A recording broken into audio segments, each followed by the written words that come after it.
I want to chat about Bayern Munich to lead things off, though, because they finished third last year. They've made a lot of changes. We've got Vincent Kompany coming in as the manager, some new players. For them, when you think about perennial winners who lose out on the title for the first time in 14 seasons or whatever it was, what are the expectations?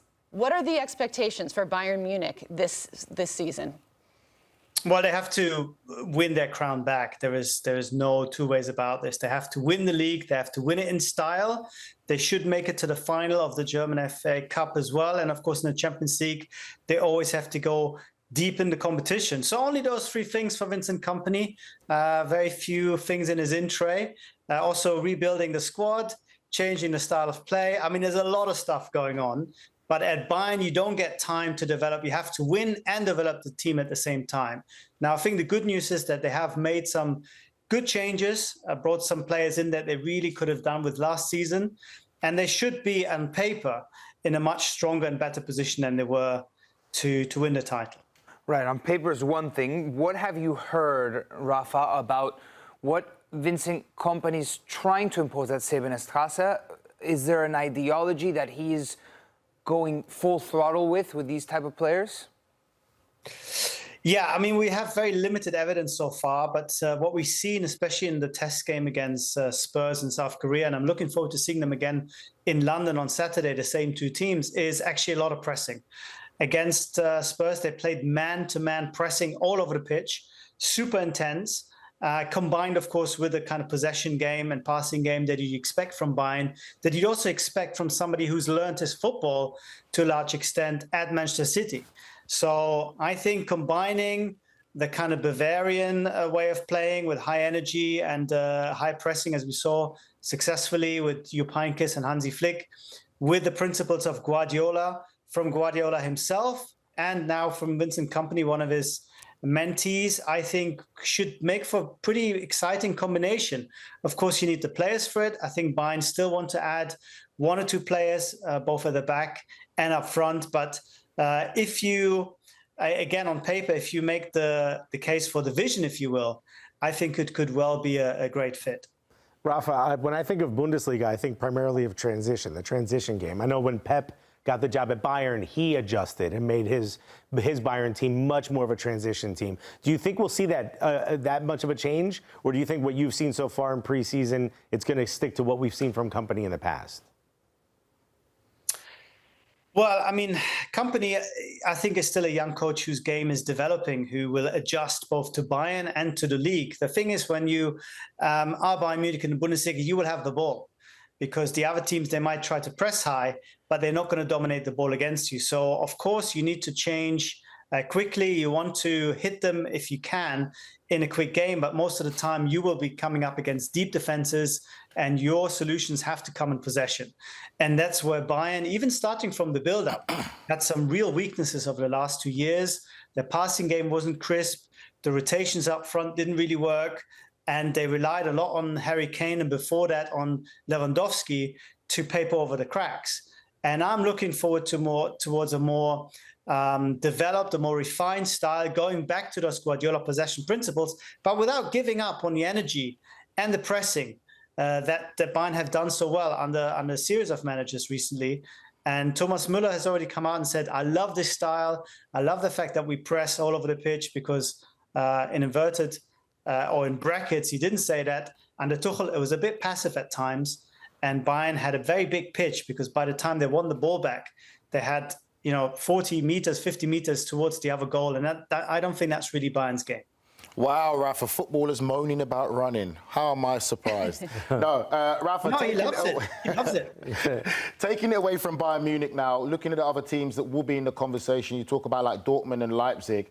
How would you describe their transfer activity? We've seen Füllkrug leaving Dortmund to go to West Ham. Xavi Simon's returning at Leipzig. How would you describe their activities in the transfer market so far? Yeah, so I think Dortmund, of course, Ciro Guirassy coming in, but getting injured and not playing maybe before October, that's a bit of a blow to them, especially after letting Füllkrug go. They brought in Pascal Gross, who perhaps doesn't quite have the name and the ring to it, but I think could be a big addition in terms of his character, personality. He's one of those strategic midfielders. I think he's going to make a big positive difference for this Dortmund team. Defensively, I think they are not quite at the same level as Leverkusen and Bayern. And overall, I think with the new coach, Nuri Sahin, I just don't see them quite as strongly yet to really challenge the title. Leipzig is a different story. They underachieved somewhat last year, but perhaps it was inevitable after losing so many big players. But they managed to keep Xavi Simons. They managed to keep Benjamin Šeško. Yes, they're losing Dani Olmo, but Dani Olmo has had a lot of injuries, and they managed to sort of play without him for quite some time. And they signed Uedrogo, very difficult to pronounce, 18-year-old midfielder from Schalke who could be the new Dani Olmo in a couple of years' time. So I think Leipzig, on paper again, look like a team that could break into that Bayern-Leverkusen title race. And I think it could be a three-way title race between those. Rafa, there was a very unexpected storyline last season, which was the rise of Stuttgart from playing in the promotion playoff to finishing second in the Bundesliga. They've had an unbelievable amount of movement in their transfer window. They have a lot of money. They've been getting a lot of money, but not a lot of massive names to reinforce the team. Do you expect them to have just as strong as a season?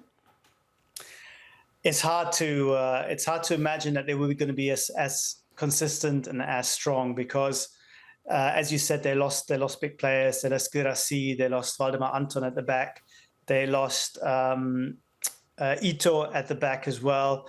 They managed to keep Chris Führich. That's big news. They managed to bring in Demirovic from Augsburg, who had a good season with them. The striker scored, I think, 15 and 33. If you put him in a much better team, you can see him scoring goals. But it's not just a squad. It's the fact that they will have to play Champions League. And we have seen with Stuttgart and other teams in the past, when you go from out of nowhere, basically, and then suddenly you play in the Champions League, it's the psychological pressures that come from playing Tuesday, Wednesday, Saturday, Sunday, and you're playing Real Madrid on a Tuesday, and then you play Hoffenheim or Heidenheim on a Sunday. It is so hard for these players, for these clubs who are not used to that, to deal with it, that inevitably or very often a bad second season, if you will, happens. And I fear a little bit for Stuttgart because I think that's going to be really hard to adjust, especially with so many players leaving. Case in point, Union Berlin, right? Yeah, absolutely. Rafa, I don't think anyone would have guessed that Bayer Leverkusen and Xabi Alonso would have had the season they had last year. But inevitably, there will be some drop-off. They can't do it again, right? How big of a drop-off? Or can they? That's true. Or can they? Or maybe they can. Do you think there will be a drop-off? How much of a drop-off will there be? And do you think there'll be another Bayer Leverkusen, another team that comes from out of nowhere and surprises us all this year? Wow. I mean, Stuttgart were a good tip last year because they underperformed the year before, and you could see their numbers were actually much better than their results. And there was always going to be, I think, some upswing. But I can't think of a team that will have that much of an impact that we don't have on the radar at this point. I can't look at any of these teams and think, you know what, they're going to have a massive season. I think, if anything, it could be more of a story, especially with Bayern, of the Empire Strikes Back. So the old order being reestablished in the league. Having said that, Leverkusen, I don't see them going for the entire season unbeaten again. I just don't see it. I think it's going to be too hard with Bayern improving and Leipzig improving possibly. And of course, they're playing in the Champions League as well. But can they keep sort of the general level of their game? I think so, because they haven't lost any of the really important players. Jonathan Tah looks like he's going to Bayern, but we're not talking Wirtz, we're not talking Boniface, we're not talking any of these guys that are so hugely important for this team. And I think they have the depth, and they have made some interesting signings. And I wouldn't be surprised if they're right in the mix again. Winning it, I'm not sure. Going unbeaten, definitely not. But a real contender and having an impact in the Champions League as well, I would definitely bet money on that.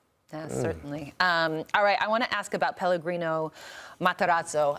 There was a lot of chatter about him in the States over the past week. The interest from the U.S. men's national team for him to replace Greg Berhalter. He then came out and said he had every intention to stay at Hoffenheim, a club where there's been a lot of sort of tumultuous activity, shall we say. What can you tell us about his future in Germany?